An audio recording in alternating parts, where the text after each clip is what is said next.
Hello friends, welcome back to my channel Sambartika kitchen. আজকে আমার রান্নাঘরের রেসিপি হলো চাল কুমড়োর ডাঁটা আর শাক দিয়ে একটা একদম নিরামিষ তরকারি। সত্যি বলছি, একবার বাড়িতে ট্রাই করে দেখো, মাছ মাংসকে পাশে সরিয়ে রেখে নিরামিষ তরকারি খাবে। রেসিপিটা ভেরি ইজি। প্রথমে আমি একটু সর্ষে আর একটু পোস্তকে আগে ড্রাই রোস্ট করে নিয়ে তার মধ্যে একটুখানি পরিমাণ মতন জল দিয়ে বেশ ভালো করে একটা মিহি পেস্ট তৈরি করে নিলাম।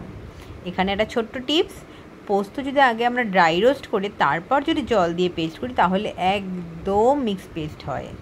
আর এদিকে আমি ডাঁটাগুলো কেটে হালকা করে জলে একটু ভালো করে সেদ্ধ করে নিচ্ছি। ডাঁটাগুলো সেদ্ধ হয়ে যাওয়ার পর তার মধ্যে আমি দিয়ে দিচ্ছি কেটে রাখা সবজিগুলো। এখানে সবজির মধ্যে আমি এখানে ব্যবহার করেছি আলু আর ঝিঙে। তোমরা চাইলে এখানে অন্যান্য সবজিও দিতে পারো।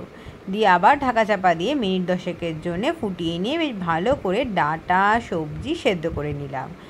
দেখে নেব ডাঁটাগুলো যাতে খুব ভালো সেদ্ধ হয়। এবার ডাঁটা আর সবজিগুলো একটা ঝাঁঝরির সাহায্যে জল ঝরিয়ে নিলাম। কড়াইটা ধুয়ে আবার চাপিয়ে দিলাম। কড়াই খুব ভালো করে গরম করে তার মধ্যে দিয়ে দিলাম কাচ্চিঘানি মাস্টার্ড অয়েল। আর ফোড়নের জন্য এখানে দিয়ে দিচ্ছি 1 চামচ মতন কালো জিরে। কালো জিরেটা ফোড়ন দেওয়ার পর আগে থেকে বেটে রাখা সর্ষে পোস্তটা দিয়ে আর হালকা একটু মিক্সির বাটি ধোয়া জল দিয়ে বেশ ভালো করে মশলাটা কষিয়ে নিচ্ছি। এই সময় কিন্তু অবশ্যই গ্যাসটাকে লো ফ্লেমে রাখতে হবে। মশলাটা খুব ভালো করে কষিয়ে নিই, তার মধ্যে পরিমাণ মতন হলুদ আর লবণ অ্যাড করে দিলাম।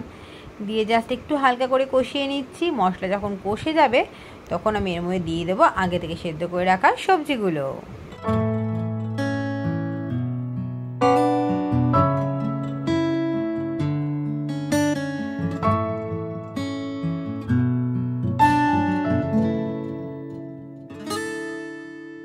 আর সবজি আর মশলা একসাথে খুব ভালো করে মিশিয়ে নিচ্ছি আর দিয়ে দিচ্ছি সামান্য পরিমাণ চিনি।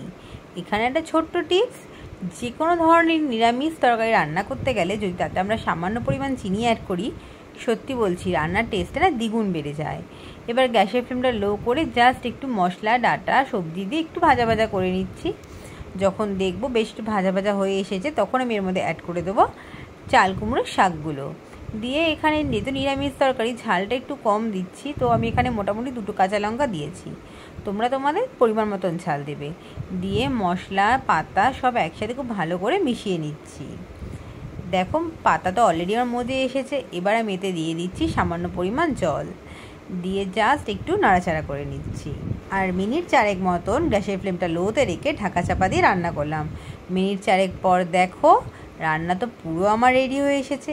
এবার জাস্ট ওপর দিয়ে একটু ধনেপাতা ছিটিয়ে গরম গরম ভাতে পরিবেশন করুন।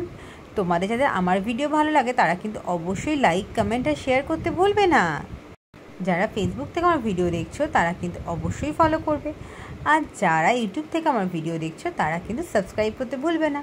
তো চলো আজকে নিরামিষ তরকারিটা কেমন লাগলো সেটা কিন্তু অবশ্যই কমেন্ট করে জানাবে। আর যারা যারা ট্রাই করছো তারা কিন্তু অবশ্যই আমাকে ছবি পাঠাতে ভুলবে না। তো চলো আমি আমার এই রেসিপিটাকে এনজয় করি খেয়ে। আর তোমাদের শুধু দেখলে কিন্তু হবে না, অবশ্যই বাড়িতে ট্রাই করতে হবে।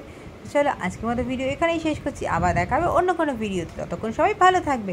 চলো বাই।